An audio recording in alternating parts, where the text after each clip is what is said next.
administration of our Vermillion Street corridor, and then some other typical bills within there. Are there any specific questions on the bills any members have? If not, is there a motion to approve the bills? So moved. Approve. We have a motion to approve and a second.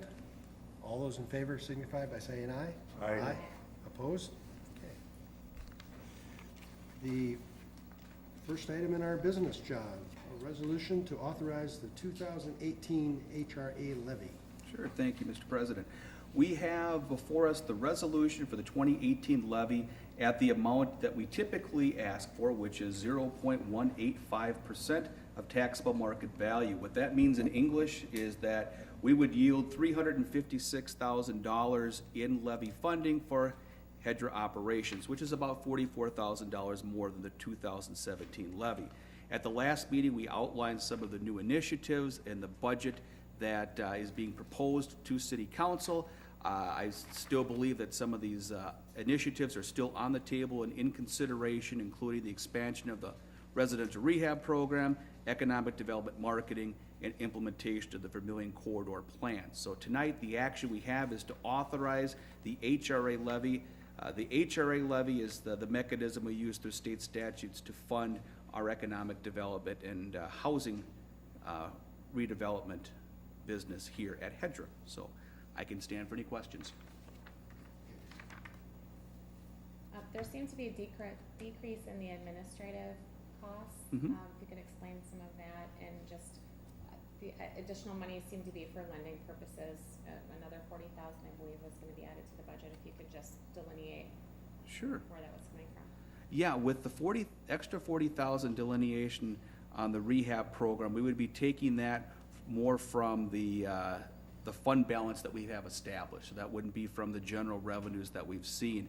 On the administrative services, or the administration portion of that, the decrease in that, we had some initiatives that we were doing in 2017 with the Vermillion Street plan in particular, that we wouldn't be spending that much on going into 18. And because that's not completely fleshed out yet, does that just stay in reserve until it's determined? Correct, yeah, we would have the council do an authorization to transfer those funds from 17 to 18. Thank you. Sure. Are there any other questions? If not, is there a motion to authorize the 2018 HRA levy as presented? We have a first by Joe. Second. Second. Any other questions? If not, all those in favor signify by saying aye. Aye. Opposed? Carries. Next item is the authorization of payment number 2 for internal soil removal by Ram Excavating.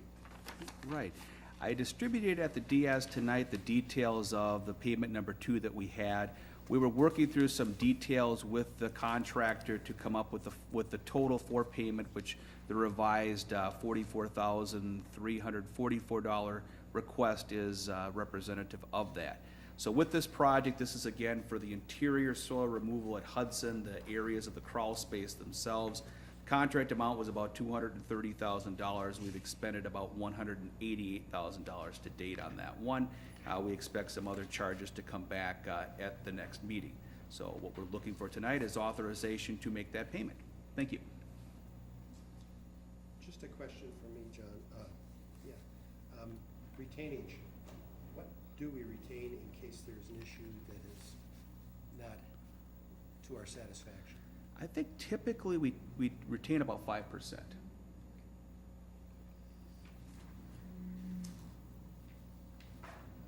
So if there are no other questions, we'd be looking for an authorization for the payment to Ram Excavating for their second disbursement. So moved. And second. Motion and a second. All those in favor signify by saying aye. Aye. Opposed? Motion carries. Now we have crowd, and we've got to consider the request for amended mortgage for Black River Properties. John, can you walk us through it? Sure, I'll walk you through the request tonight, and I handed out to the commissioners an updated version of a report that I had distributed earlier in the week, and I'll walk through this in a little bit more detail than we typically would in a presentation. The item we have before us tonight is to consider two requests by Black River Properties and Beth Warner, one of the operators of the Black River Property Group. This is for the property at 110 East 4th Street, commonly known as the Elm Salon Building. There's two requests that Beth is asking for. One is to forgive two existing mortgages that total of $126,250, and these are in favor of HEDRA that were utilized for purchase of the building. If HEDRA is not amenable to that, she's asking to agree to subordinate the primary mortgage interest to allow purchase and renovation for another downtown building. And I'll get into some details of that in just a moment here.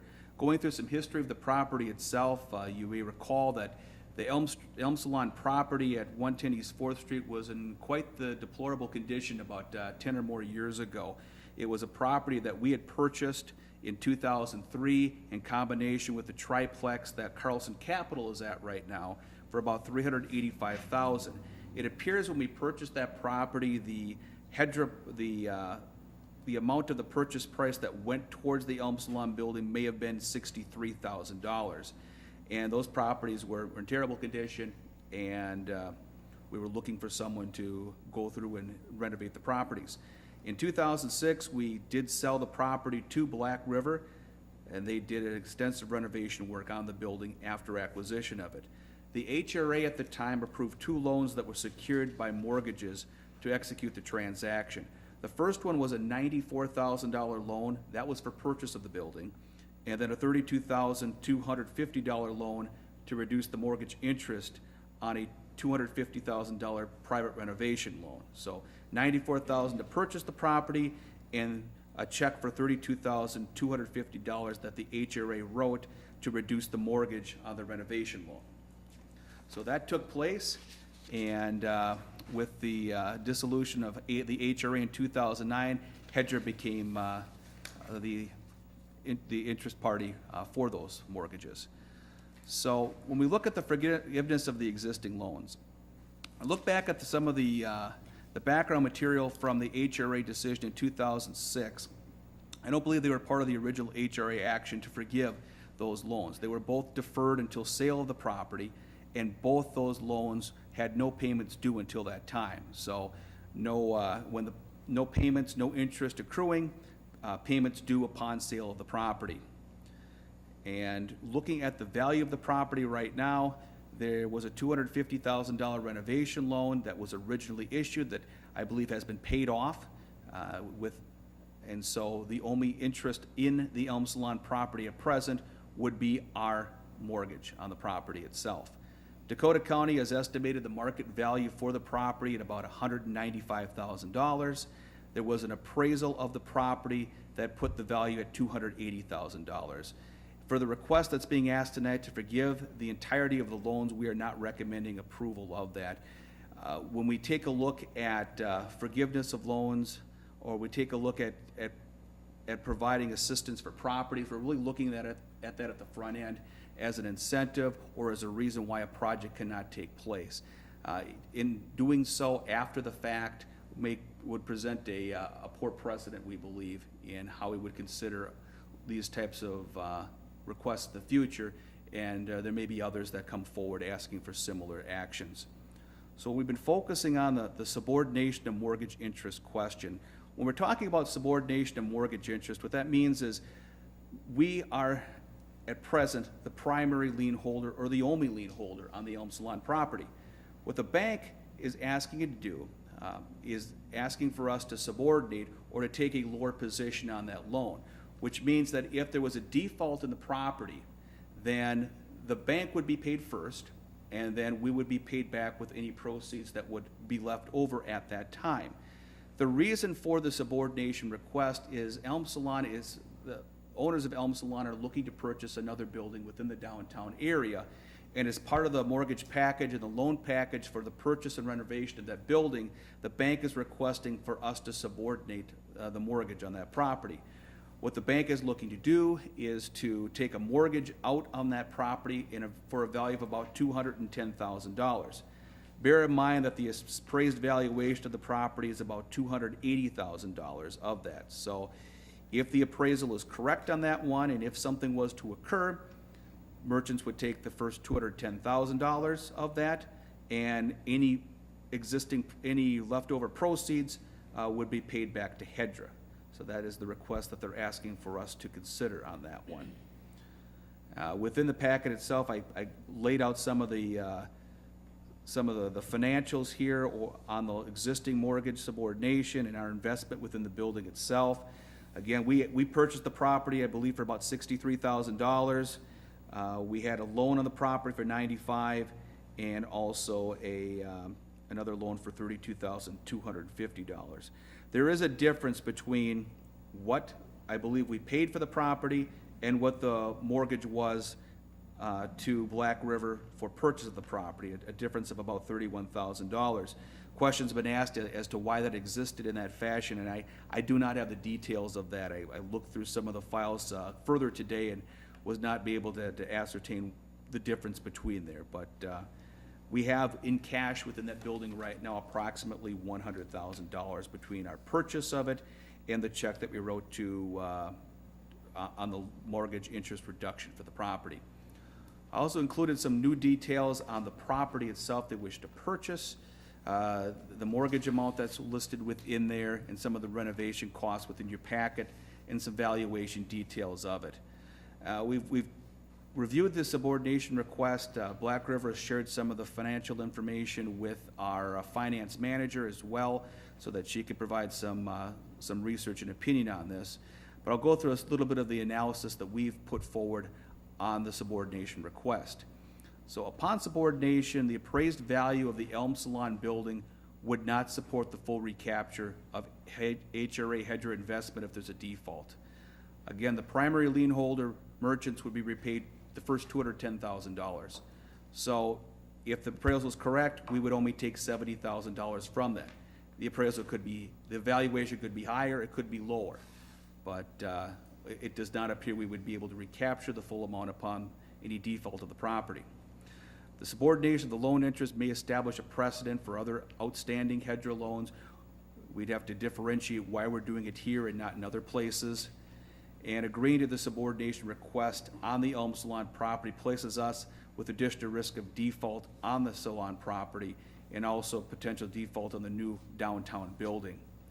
So looking at the question at hand, we need to carefully consider the potential risks involved through the subordination, and we're looking for further clarity on some questions that we would recommend take place before any action.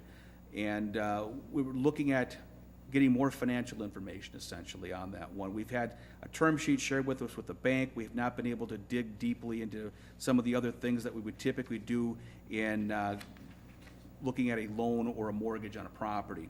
One would be the review of the appraisals of the property, review of some of the financial documents, and then some further information on the confirmed or proposed tenants of the new building to basically provide an assessment as to our comfort level with the financial viability of this project moving forward.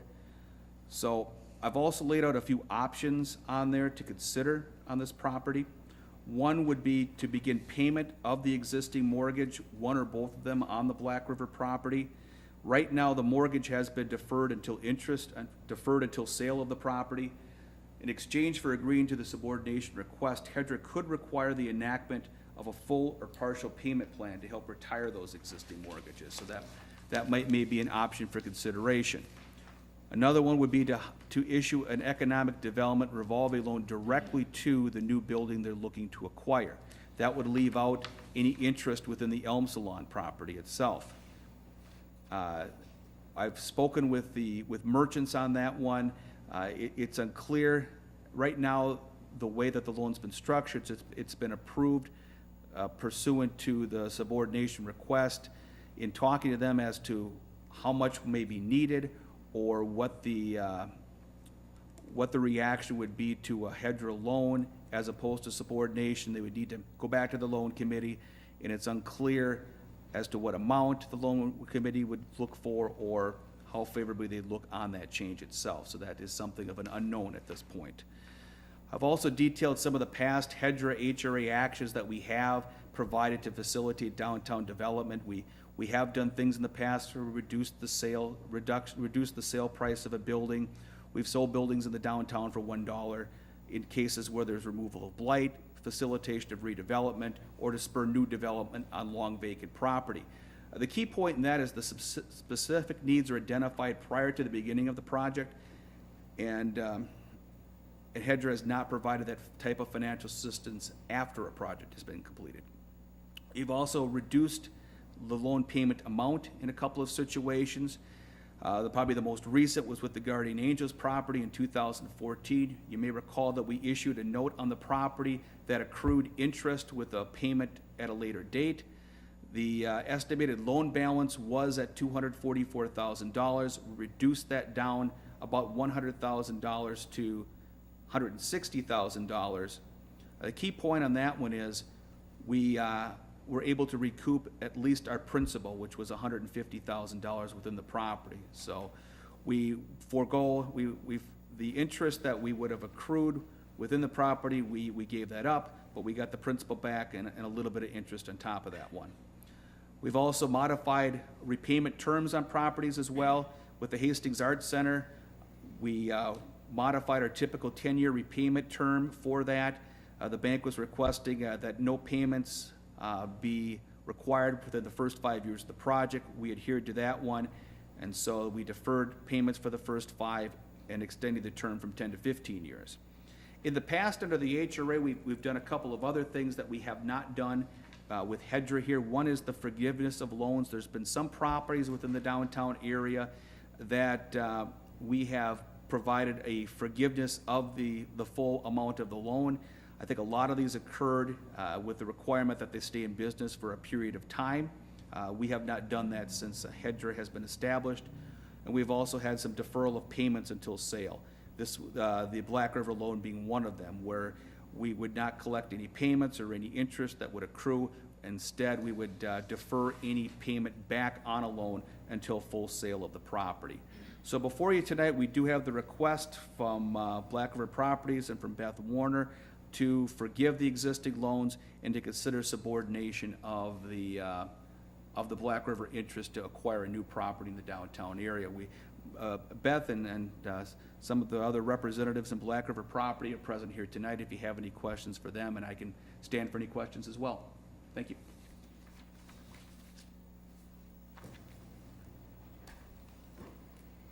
John, I shot off a handful of questions to you, all of which I would fully acknowledge require a certain retroactive perspective. Specifically, looking at this in the context of a land for a dollar program, taking into consideration previous sales of buildings for a dollar, recognizing that, it could have been done at the time, but it wasn't, but could be looked at logically within the context of our current different development partnership programs. So I'm just curious, what is the city's perspective on some analysis outside of just a linear look at the timeline of that's what was written, it was done then, we can't reconcile the numbers exactly from the 63 to the 94, but be that as it may, it was still written and that's what it is, so that's what it seems to be the perspective of the city to kind of take that stance. So I'm just wondering, what is the latitude within our group to even have a discussion around whether or not there's a fresh perspective for us to discuss? I'm just curious, not having been here before. Sure, and I could begin to answer those, and if other commissioners want to jump in, feel free to as well, and maybe Ron wants to jump in right now. I think since I'm the member that was on HRA when we did it. Yep.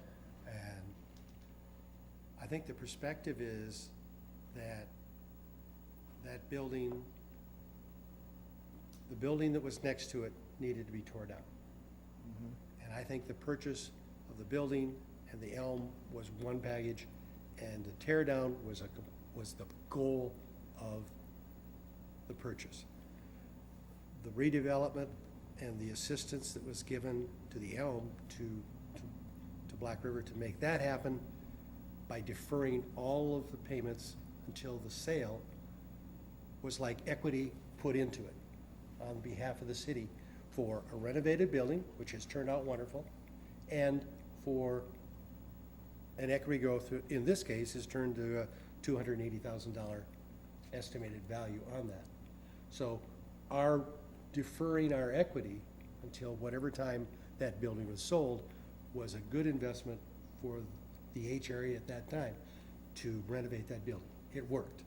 And it's worked, I think it's a wonderful building and it has a good business in it.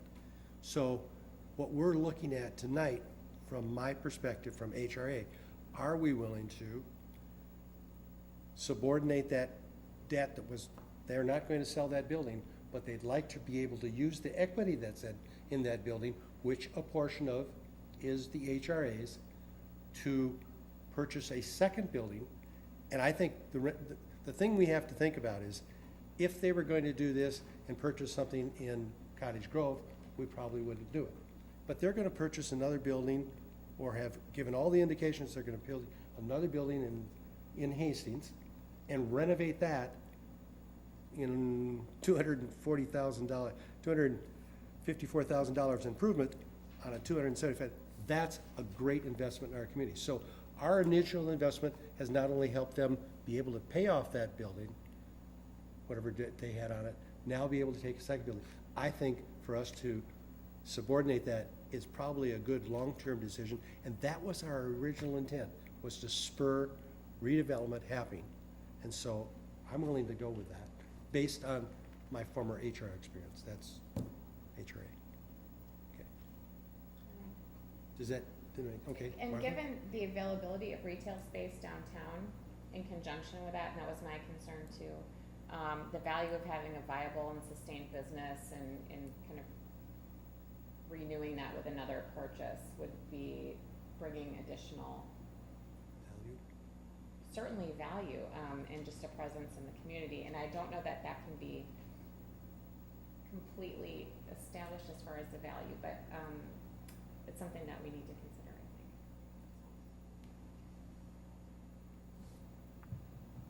think. Joe? Thank you.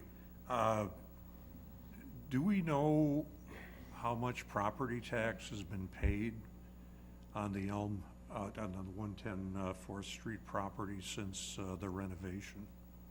I looked at the property. I think the annual is about $6,000. Is that correct? Well, since it's been 11 years, and at the completion of this year, we'll have $66,000 in Okay. cash.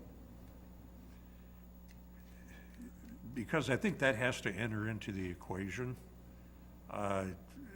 in terms of, the difference that you're talking about, that we end up with that liability as HEDRA, but,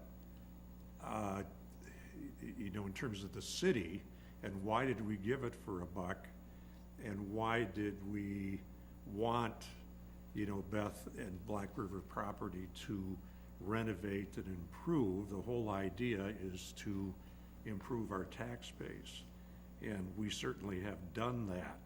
So I think property tax indirectly has to kind of enter into the equation on this. And I certainly echo what Commissioner Toppin is saying, that, why are we doing all of this? Why are we doing all of this? We want to improve the business climate. And yeah, it may open the door for, other business entities to come to us and say, well, you did it for Black River, now we want you to do it for us. I just think that in the future, if something like that occurs, we would certainly look at it as an individual request, not something where we say, well, yeah, we opened up the door here with Black River and now we've got to approve it with everybody.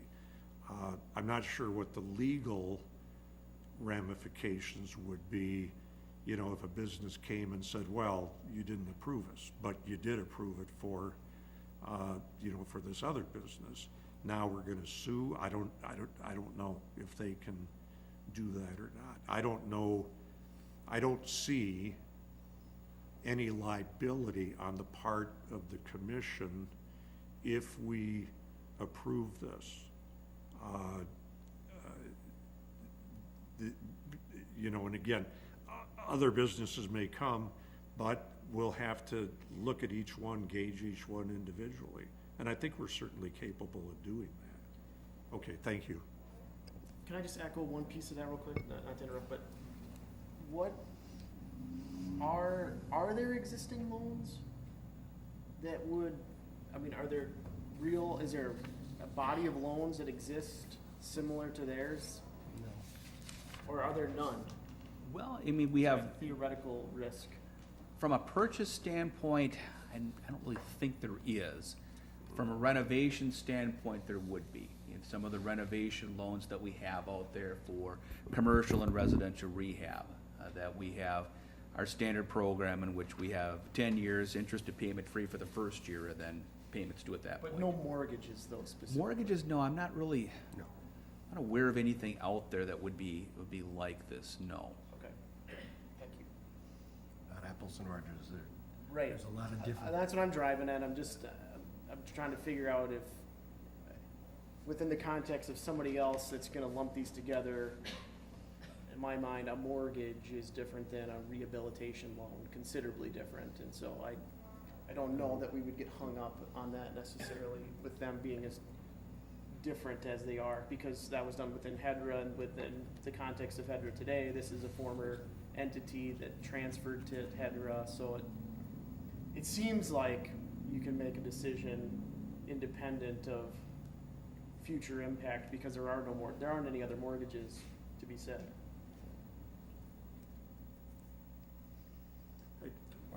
Oh, go ahead. Mark one. Yeah, go ahead. Well, I appreciate everybody's comments, but I'm still concerned, Joe, about the long term, the tail effect. The what if you did it for this, why not that? And again, I think we're trying to break down what it is, but I had one clarifying question, and I think we go back to one of the HEDRA options of land for the dollars. I see that in the letter from the applicant here, that the property was purchased for the city for $1, but then I read here, we gave $94,000 loan for the purchase of the property. Yeah, maybe there was $1 that, at the closing that would take place, but we do have a mortgage on there for that amount. So I'm not sure if that $1 represented what was paid at the time, but we do have the existing mortgage on there. And that's where I go to one of the programs that we offer. We got jobs that are created by giving $1, land for $1 program type thing. I think our applicants reading that, or I'm still reading, we gave a loan, or what I've always been educated, HEDRA, is that gap funding that they can't get from the bank, that we get to finish and help them get over the hump with that. I get a little concerned about the tail, because if it was me trying to buy a property down there, the bank's gonna say, what do you have for a backup loan? It's gonna be my house, and I don't get to come and ask, well, current bank, can you forgive that loan so I can go buy another property? And it's a risk. That's where I keep going down to, and I think Mr. Toppin caught on to is the risk. And I would support the subordinate, take that risk of saying, let's be the second lien. It is a risk on it, because we may lose some money on that one. The city may lose the money. I could support that, but I have a tough time supporting an existing mortgage that we are expected to watch. I mean, that's why we have those dollars, because we just approved getting more tax dollars from the residents for these properties, for these options. And I think we have our due diligence to the taxpayers to make sure we're not forgiving loans. Right. Thank you. And I think okay, I recognize myself.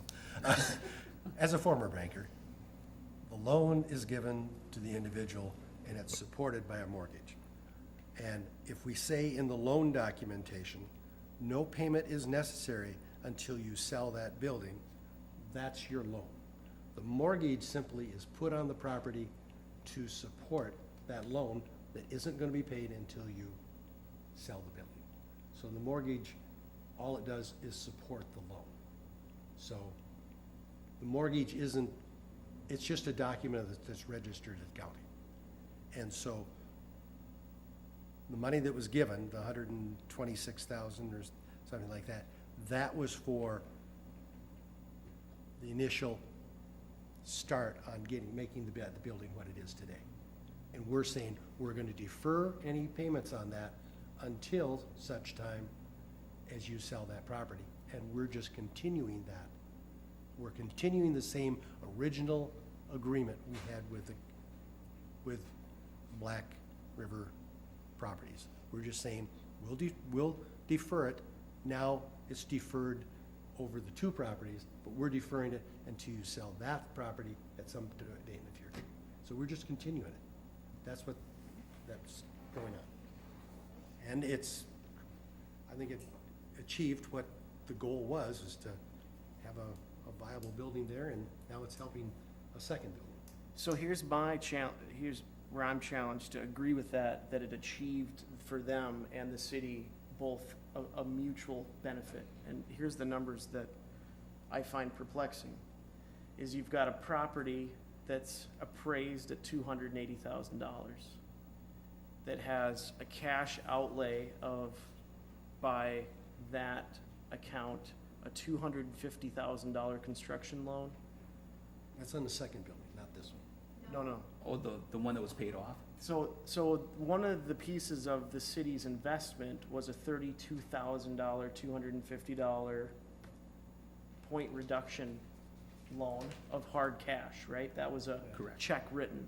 Correct. The $63,000 turned into $94,000 was a loan, but not in the context of a check written. You know, it wasn't cash. It was written against the city's investment in that plot of land. Yeah.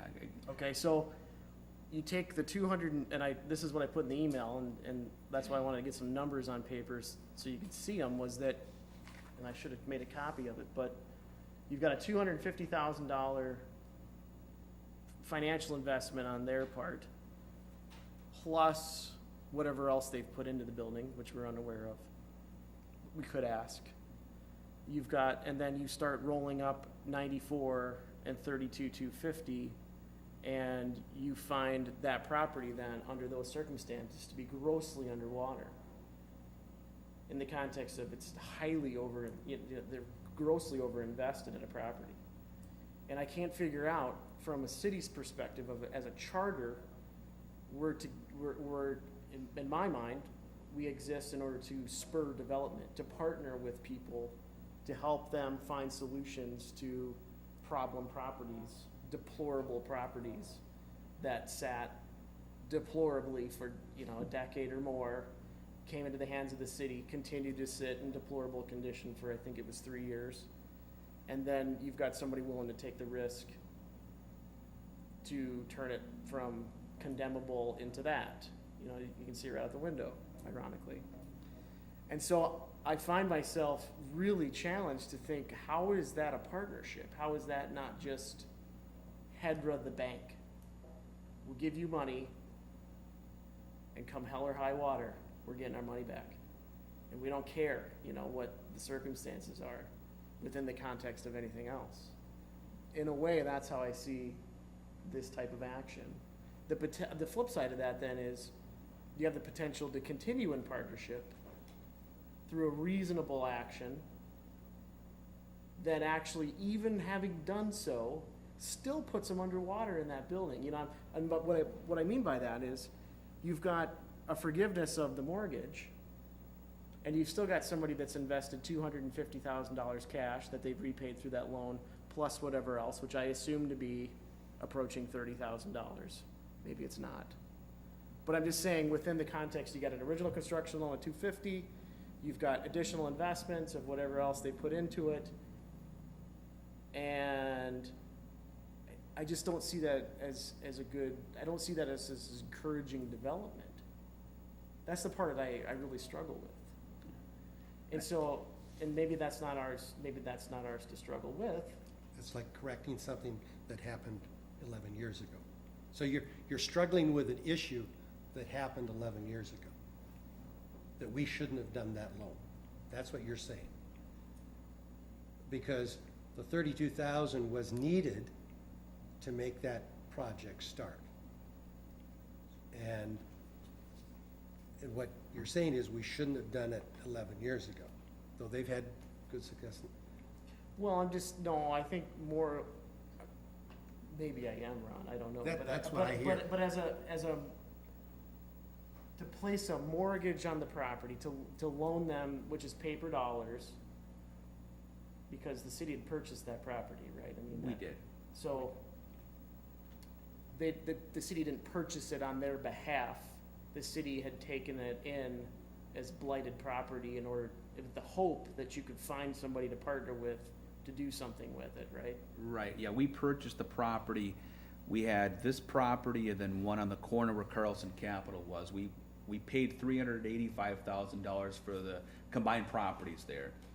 From looking at the documentation, I believe about $63,000 of that would have been paid to acquire the Elms Lawn property today. And I guess what I'm thinking is, does the purchase price of the property necessarily reflect a true market value, or is it just the necessary price in order to acquire the property?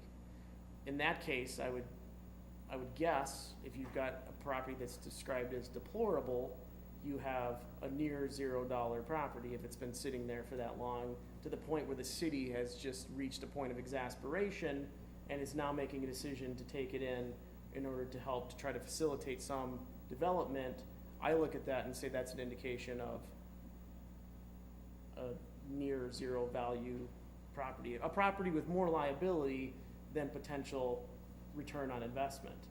That's why a lot of what HEDRA steps in to do, that's the exact situation with the Hudson building. You know, you've got a property that any developer would never have the capacity to come in and manage on their own. You do it in partnership and then it works. So to put market value on it, convert that to mortgage, to then with no expiration. This is not meant to be an insult to Ron, who's the only guy that sat on it. I'm not sure that if the crystal ball had been working that day, that it would have been structured that way, you know, to put that type of burden on the property in perpetuity and never recognize a value of their investment to the city. Because by requiring repayment of that loan, the city is the predominant beneficiary in terms of having generated tax dollars and now becoming made whole from a cash perspective and paper investment entirely at their expense, where they're now, you know, they're forced to repay under this hypothetical, they're paying in gross excess of the value of the property. Those are the numbers that I lead me to. We have a person in the audience that'd like to speak. At any time, I would be appropriate for me to talk. I have something also to say about that, if I may. Beth, could I have you come to the podium, because we've got, yeah, thank you. May I please get these out? Is that all right? Yeah. Okay. I printed these, a copy for everybody. Thanks. And there's a couple things on here that I looked at. When I actually came up with this request and was thinking about this, when we started looking into buying another building downtown, I started doing a little research, because at the time when we purchased the building for $1,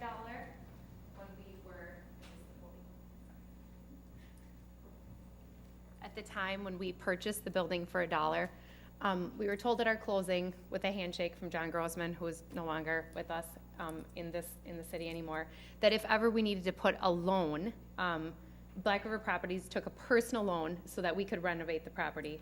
Because of the historic nature, they weren't able to knock it down, and we saw a vision and we knew what we wanted to do with it.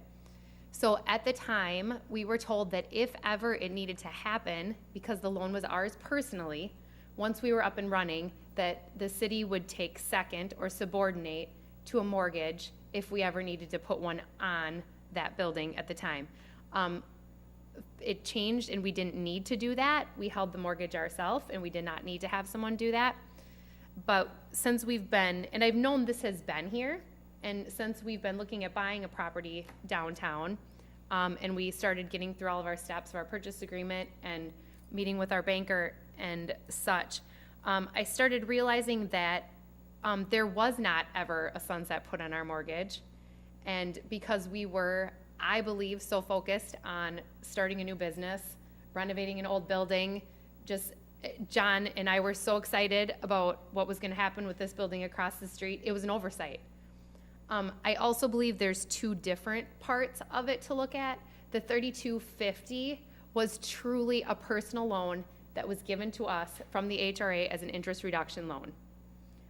I 100% think that is something that at some point, when I sell the building, I owe that back to the city. I'm not someone, I do not want a handout, but I believe that I have fulfilled the purpose of HEDRA. Like, I believe I've been in business for 11 years. I have provided many jobs, and when I started thinking about this, I looked at the land for a dollar option. That is something that they're offering right now out in the industrial park, and I did the equation. And that's what I have on the top half of the sheet for you. This is from, when I read this, and I'm sure you're all very aware with this, you have 5 years, and each year you get a chance to be forgiven the money that the city has paid for your lot or that they're giving you in order for you to build your business. And with all the tax credits, if you look at the equation, and I just did this from 1 year of our business, from 2016, and if you look at the building value, and you take it, and if you go down and figure out the job credits and divide it all out, and if you're all are you all familiar with the formula of how that all works?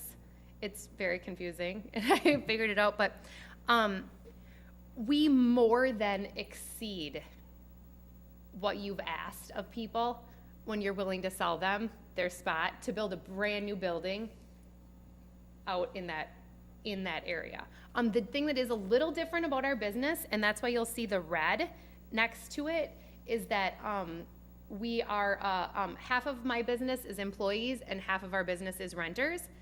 I highly encourage most of the people who work for me to be their own business. They make more money, it's more profitable for them that way. But it doesn't reflect on my payroll because they're not my employees. So the red, the black is what I paid in my payroll in 2016. The red would include what they made personally, what they brought in their own revenue in 2016. And that's how we, I kind of shook it down to the last year. We would have repaid the $94,500 that if the land for a dollar had been given. I fully understand this agreement was made 11 years ago, before there was a HEDRA, but I do feel like that we have done what we said we would do, and I feel like we are ready. Like, we are super excited to invest in another property and continue the retail space and own our building and continue growth for another business, hopefully 4 other businesses in downtown Hastings with 4 more apartments that are market value, that we can continue to grow and be a part of our town.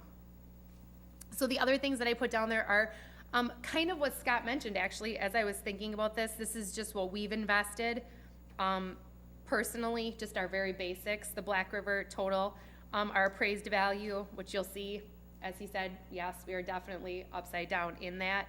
And because of the historic nature of our building, we will not add or change, or we are what we are. We can't, which is fine. We love it. But there's no expanding what we could be worth. Like, what we are appraised at in our building, there's no chance that next year when they appraise it, it's going to be worth $350,000. That's just kind of where we're going to be at, considering the market is very good right now. So, and then just the city investment also, which I also have the question was, if the city, I was never aware the city bought it for $63,000. And if that did happen and the city bought it for $63,000, what is the mortgage for 94 for? That was my other question that I guess I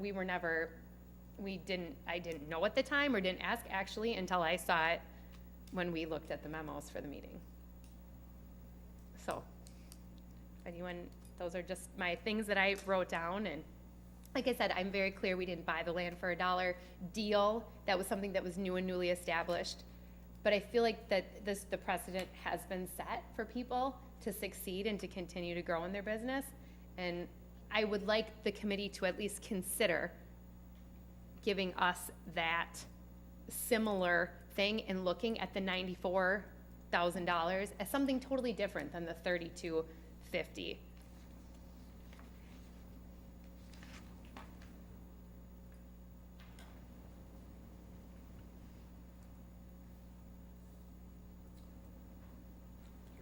Mark? John, first question I would have, thank you for that, is the land for $1 program is, in my opinion, is not an option at this time because that's not approved in this area, is it? Or is it? Sure, I can give some background on that one. The Land for $1 program is a program we've had within exclusive to the industrial park for the last 20 or more years. We haven't used it elsewhere within town on that, so it wouldn't be, under our rules, it's not something that that we have considered for this area. That's my only concern with this. I actually kind of like the concept. I go back to what Scott was saying about the loan. It almost, the partnership thing, I kind of use it in the school loan thing because I'm kind of looking at it. Is that a loan or a grant? Does a grant come from the city to help spur something? But again, I still look at, we're using a taxpayer that's over on 15th Street is paying money into this group, and we're using those dollars, and we're being appointed or elected to use those wisely. I have to respond to that person on 15th Street saying, why'd you do that? And I gotta find that confident answer to say, this is why we did it. I mean, look, I'm with you, we got a great property over there. But we also gotta stay true to what the program is. If the $1 for land program was an option, again, I would still have a tough time bringing that in the so-called back door, as it wasn't approved at that time when we did this agreement, and I think Commissioner Tompa gave us what the agreement at the time was the loan, and then it was kind of our investment was that way. Again, the numbers aren't, Scott, thank you for running the numbers for me. It's a little bit challenging trying to figure that out. So to continue that dialogue, which along the lines of a fiscal responsibility as stewards of taxpayer dollars, I think we all would sit and ask that question. I've done it myself, and I sit and think, okay, what is a steward of city resources, taxpayer dollars? How do you analyze that? Well, that was not a resource to the city. That land was a detriment to the city.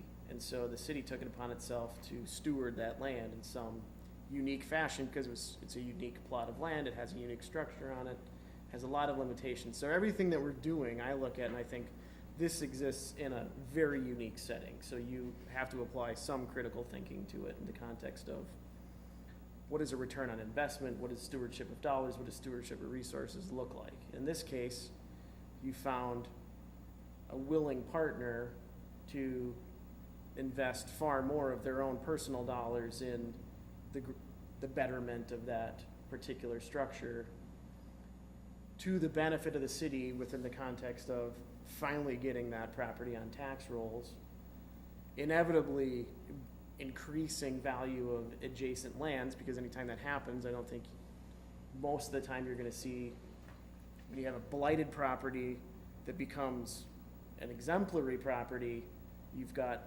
positive growth in all aspects. I mean, it's just what happens. So if somebody came to me and asked me that question, Scott, how did you justify that?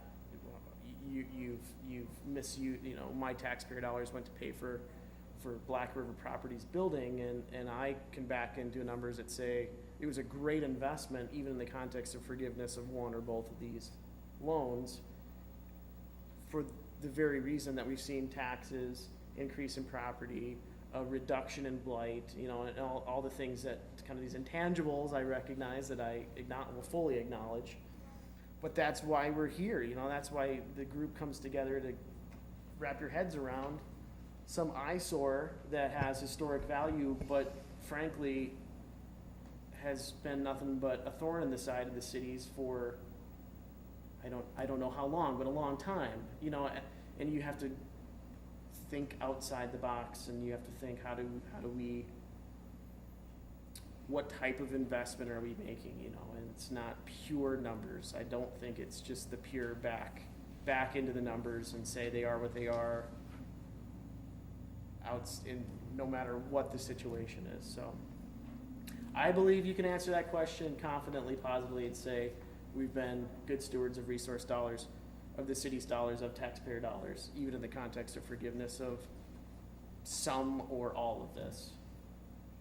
The city's recouped their investment. It just didn't happen through a single cash disbursement from a repayment of mortgage. And just to follow up, but we were told by staff here, though, there is more loans out there given for renovation. So next week, or in 2 weeks, we could have someone coming in saying, we had a renovation too, and we brought up values, we brought jobs, and they've got the same story, and we're gonna be saying, uh-oh, now I gotta respond to the person on 14th Street because I got another one. That's my worry about always the tail effect. I get the tax dollar thing but we use taxes to pay for services that we currently are providing. Now, I hate the word TIF, because TIF is out there. That's the other one, is tax increment financing comes back to pay ourselves back. That's the Hudson project. That's what we're doing, is the money will come back to us over 25 years. It's gonna be a while. It doesn't go help pay for police and fire.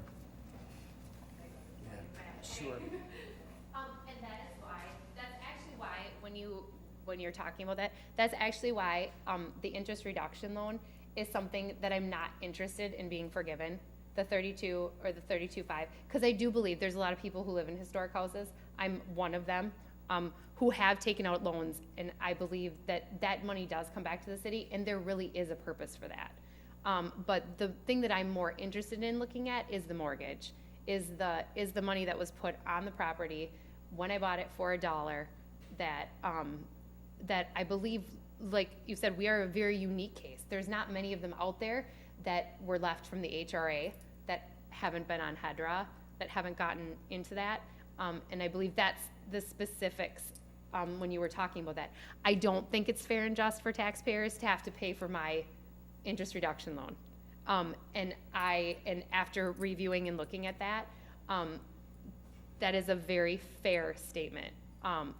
But I do believe buying the building for $1, and the mortgage that was put on that building by the city to hold it until we sold it, I do believe that after 10 years in business, and maybe it's 15 years in business, that by paying property taxes and by being there and turning our lights on has done things for this city, that the $63,000 that the city has paid, or 94, whatever that number is, it has been made whole. I feel like we have successfully done that. And that, like I said, I do believe that 32.5 at the time of sale, or in 15, 20, however that happens of the repayment, that is fair, because that was ours personally to take. But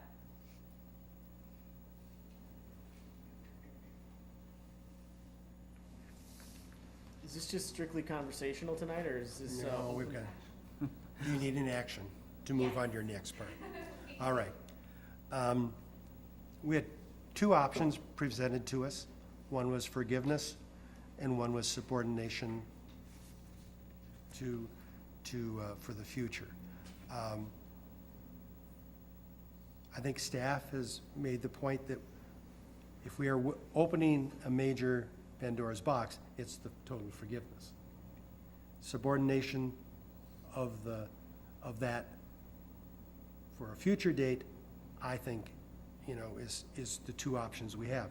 If there is a third option that someone would like to recommend, fine, but I think she is recognized that the $32,000 loan is a personal loan and is needed to be repayment.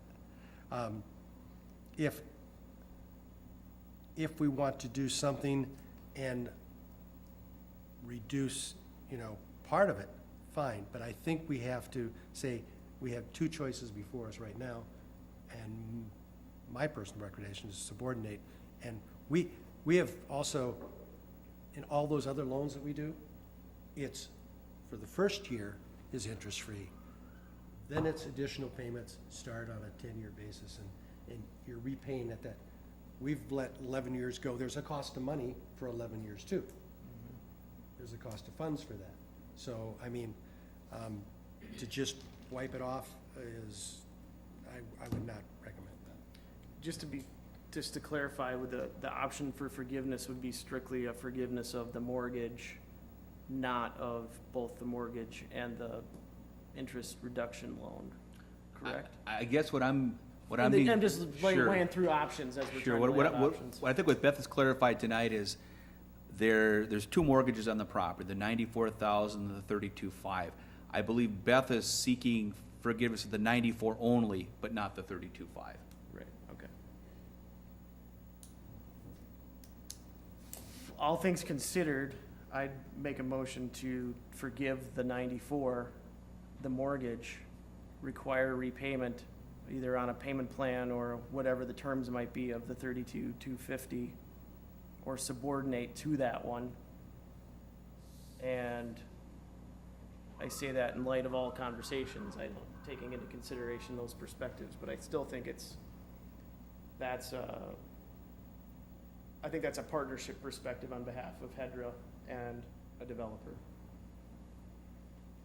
So state your motion again, please. My motion would be to forgive the larger mortgage, the $94,000 mortgage, subordinate to the second, 32,250.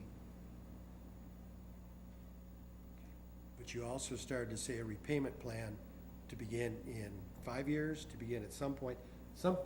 I don't know if we. I mean, we can't throw this one out there forever either. Right. I mean, if you're doing one, you gotta start with something. Is there an opportunity to have, I don't know what the timeline's like for you guys, is there an opportunity to submit a second proposal to this commission so that we can consider forgiveness of that first and Oh, yeah, we haven't got to I'm that. not sure, I'm not sure what the timeline's like, but maybe you can speak to that. Could you put it on a 5-year repayment term? And start at interest and principal payments on the 32,250, within some reasonable timeline, 90 days or something? Start the payments. 2 years from now, amortized over the remaining 3 years then, so it's made whole in 5? We're done with it. Okay. I would second Seth's motion Okay. as. Okay, so my motion is, Let's clarify But the let's motion. clarify. my motion is to forgive the 94,000, to subordinate to the second, but put it on a 5-year repayment term, beginning with payments in 2 years, made whole in 5. Okay, so just, It's a 7-year loan Okay. with 2 years, no payments, and then a 5-year amortization. You just called it a 7-year loan. Because if you're deferring for 2 years and then paying for 5, it's a 7-year loan. Okay. You know a little more about the banking than I do, Ron. Huh? I do too. Yeah. And then you'll use that for your, right, you'll use that for your payments. Yeah. Okay, go ahead, make your second now. Okay, Yeah, go and I'll ahead. second the motion as stated. Mark? Just to clarify then, we are saying that this $94,000 HEDRA today is forgiving that loan, not requesting that to be paid back. An HR loan from 2006, we are, and That's my motion, Sinclair's. so it can still be voted on. Okay, I just want to clarify that.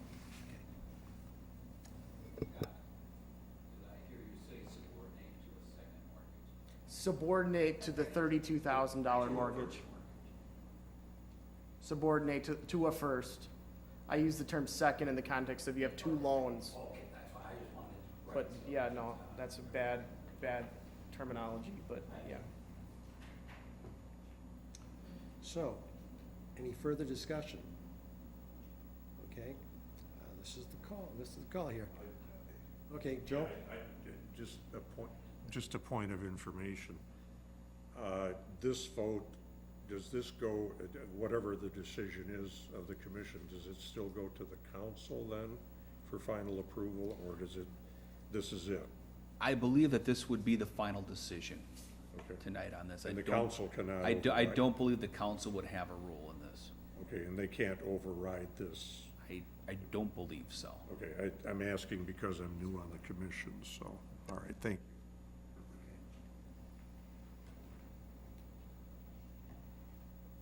We got a lot of people moving in their chairs. Go ahead. All right, so we'll call the question. We have a motion on the floor, and it has been seconded to forgive the $94,000 loan as originated in 2006, to subordinate our $32,500 loan for 2 years, at which time interest and principal payments would be started to finish the loan 5 years from that date. So, all those in favor signify by saying aye. Aye. Opposed? No. I'm sorry. Okay, it carries 3-2. Okay. Thank you. Was it three, oh, can I get a tally of the vote? Was it 4-1 or 3-2? Oh, and the other nay was? 3, me and Mark. Oh, you and Mark, got it. Yeah. Thank you. It carried. Okay.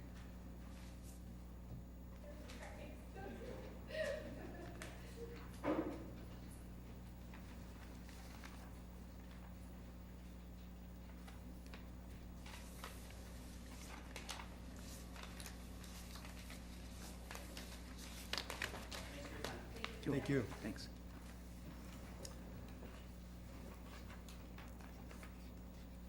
So the updates, reports, and information, John. Sure. We'll start with our favorite project, the Hudson Project here.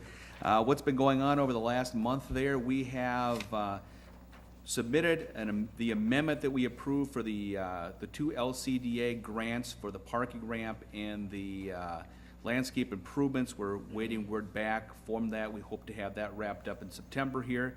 We also spent a fair amount of time on Tuesday at the building walking through it with Clean Vapor, who we awarded the contract to install the last piece of environmental equipment, the vapor intrusion mitigation system.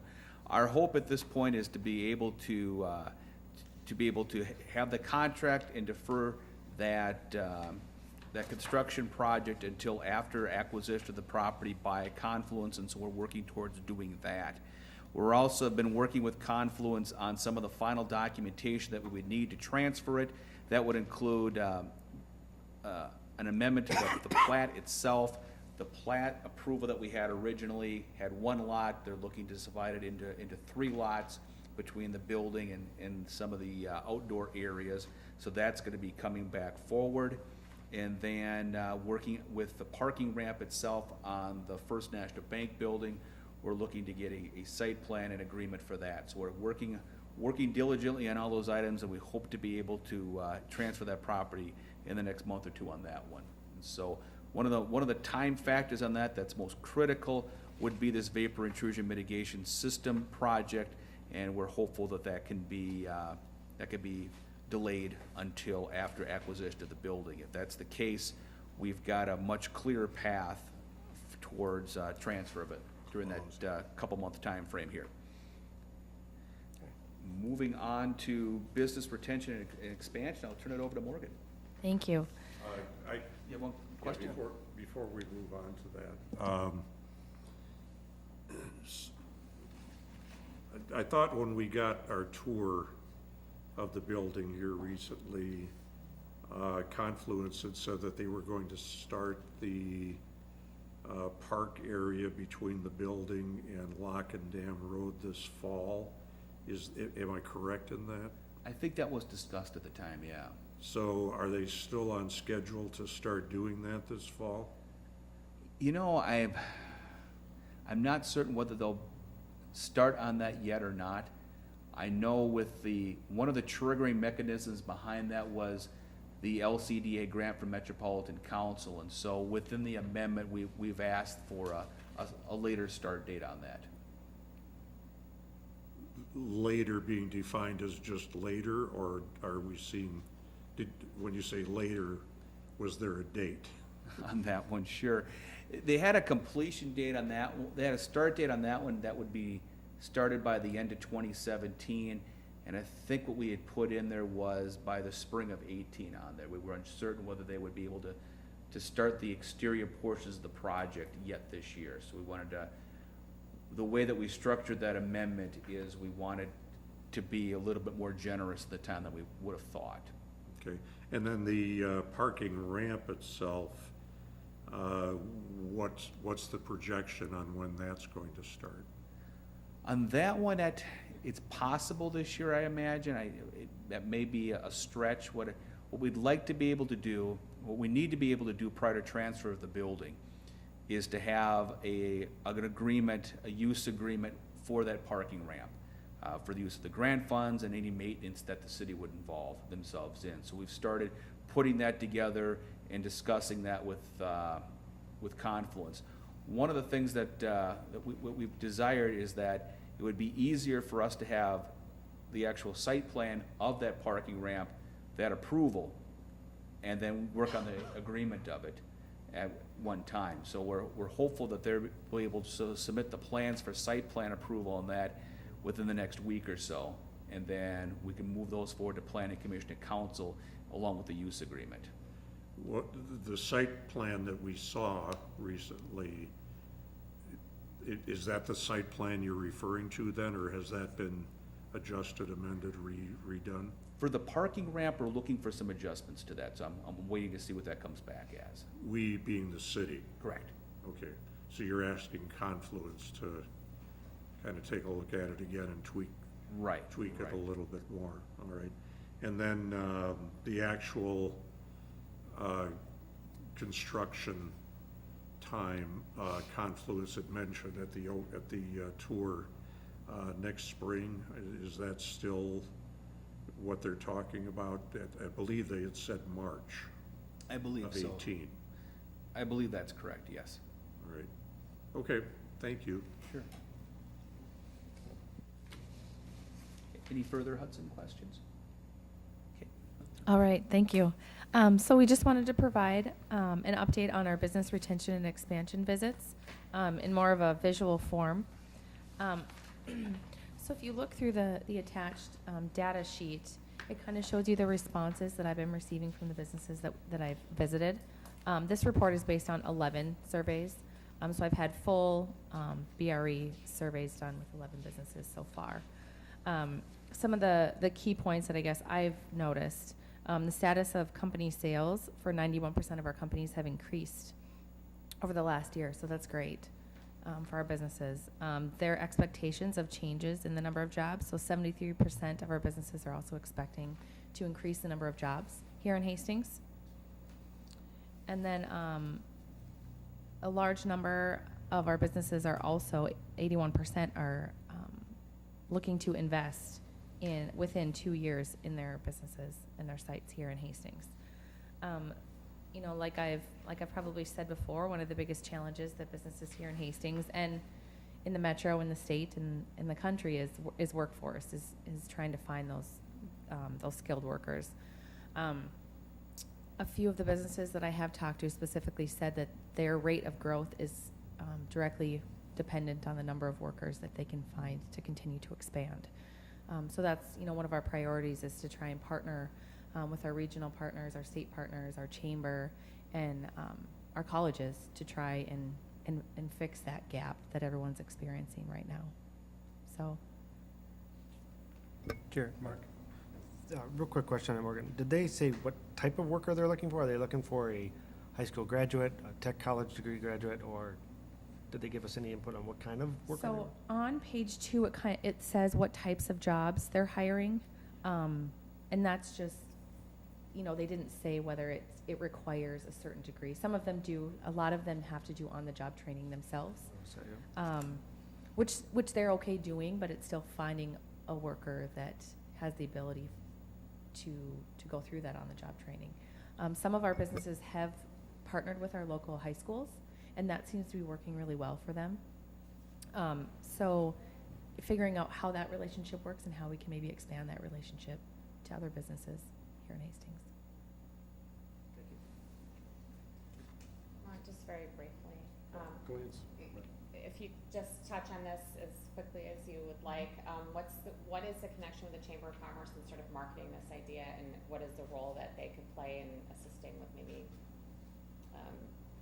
getting the word out there and developing? About workforce? Yes. So since I started, Christy from the Chamber and I have been talking about how we can find a partnership, and there is conversations between the Chamber and the city and the school district right now too, trying to figure out what that collaboration is and how we go about it. So it's in process. We don't really have an answer yet, but I know that our regional partners and our state partners are focused on this as well and trying to get in the high schools and the middle schools and, technical colleges to try and find that answer. I don't know if that answered your question fully, Yeah, but just to comment on it, I guess, for the Yeah. broader perspective of what, is there a connection and Yeah, how it's working? absolutely. I think that there's a role for all of us to play in it, and we all have different audiences that we reach to. So. Thank you. Okay. Honorary John, to open to business. Sure, I put in the second quarter Open to Business quarterly report on our Open to Business program. It looks like during that time period, we've had about 7 people that have been served within the city of Hastings. Looking at some of the other cities in Dakota County, that's, I guess, in the middle of what they've seen in other places. I haven't had much contact with those that have used the services in the last quarter, so I can't provide any more detail beyond that. I don't know, Morgan, if you've had any contact from anyone on that? Okay, so I could stand for any questions on that. Well, I'll start. I have one. What's the difference between the business and, is it resident of the city? Yeah. And their businesses in the city too? Is that- Right, they differentiate on this one between those that may have a business in the city but reside someplace else. Okay. So it's not an aggregate total on that one, it's. Right. It's one. And Mark? It was just a follow-up to this program. John, does this program ever help a business owner 10 years into it to see if you're on the right track? Do they have the option to stop in saying, I can answer we that. were in it? Please, yeah. Yeah, the way this program is set up, it is to be for existing businesses also. They do follow-ups on like 3 years and 5 years with businesses who have successfully got loans or connections through the program. So there is follow-up to that to see if there's follow-up. But any business, no matter if it's new or been here 25 years, it can use the program Open to Business. Okay. And moving along to Vermillion Corridor Plan. Thank you. It's been a busy week for the Vermillion Street project this week. On Monday, we had our second Vermillion Street Coalition meeting. Then directly following that, we had our community workshop, and then following that next morning, we had a business workshop. So we did have our consultants complete quite a few key person interviews Monday, Tuesday as well, and then we are continuing a few via phone the rest of this week and early next week as well. So hopefully we'll have some follow-up with that and some information that comes back from that. We had good discussion at all of our meetings, and so we're just looking forward to a summary and review of that. Yeah, and one other thing Morgan didn't point out too is that we've got a really good response rate on our online surveys and mapping on that one too. I mean, I think he said for our surveys, we have about 160 resident surveys completed and about 40 business surveys, which, I don't have anything to compare to, but the consultants say that's a great response rate. And we have about 93 points of interest on the online mapping tool, so.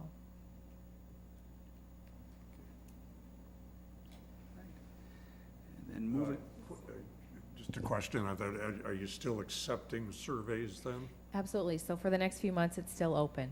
Okay, how are we kind of getting the word out that we're still wanting people to fill it out? I know it's on the website.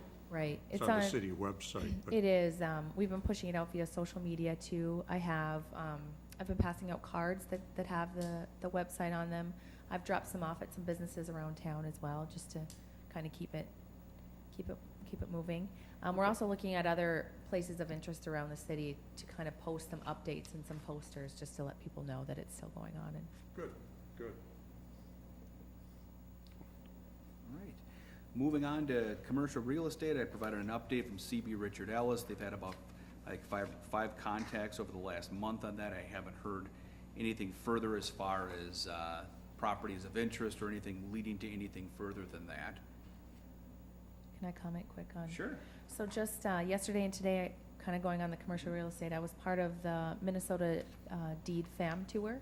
So it's a familiarization tour that they bring site selectors, local and out-of-state site selectors in, and meet with community development, economic development individuals. So yesterday and today, I got to meet 8 site selectors and kind of tell them our story and learn what they specialize in and how it kind of meshes what we have available too. So it was a great experience.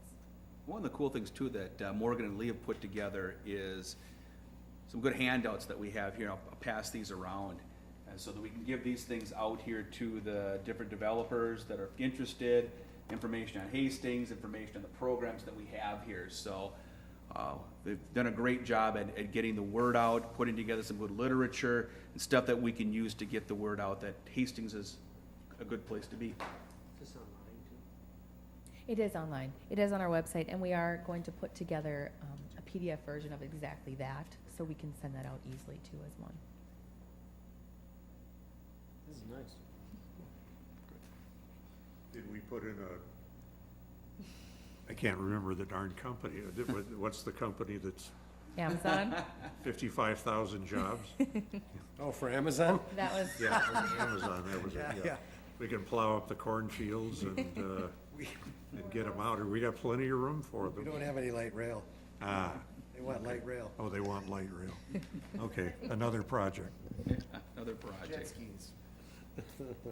You know, maybe they'll have a small, $1 billion distributor that we might be able to help out or something Right. like that. Who knows?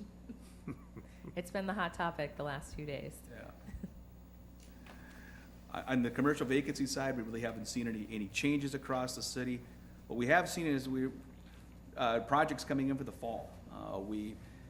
Council took action on the sale of Highway 55 and Pleasant Drive, that .65 acre parcel. They did agree to sign the letter of interest on that.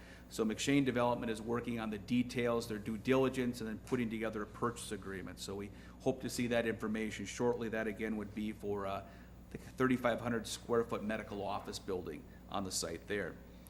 They also approved the rezoning for Kateria Schmidt relocation over to the Knights of Columbus property. And in turn, we've also received the site plan application for that. So they, I think, will be looking to start that project maybe even later on this year with the demolition of the property itself. So that'll be a nice addition. Lightborn Properties CrossFit, we're putting together the last details of the closing on that one. I think that should happen in the next week or two, so they'll be able to get started shortly after that. They have their plans approved. Building permit, I think, has been or very close to being issued on that one, so they'll be breaking ground here shortly. Yeah. A question on that, on Lightborn. I got a disturbing email from them about the whack and sack fees, and that it appears as though the Met Council rep has misread what they're going to do according to the Lightborn people. They said that it's more of a warehouse versus an actual fitness center, and how do we go about solving this problem so we can get the whack and sack fee knocked down? Who's our person, who's our staff person who's, responsible for helping them out on that? Sure.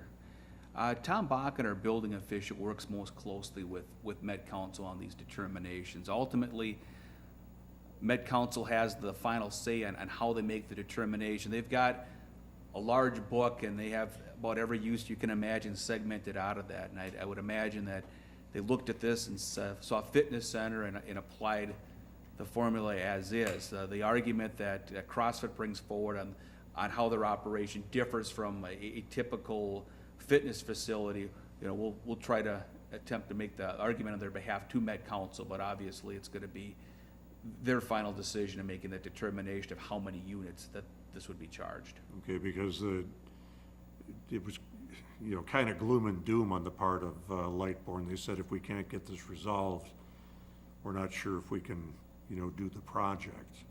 And we certainly don't want to lose them. No. So I hope the Met Council can come up with a classification for what, you know, for what they actually are. So we're not trying to put a round peg in a square hole. Sure. Type of decision. Thanks, John. And then we have the special use permit and plans in for Spiral Brewery, the conversion of the Marthaler Photography Building in downtown Hastings. So that'll be going to Planning Commission.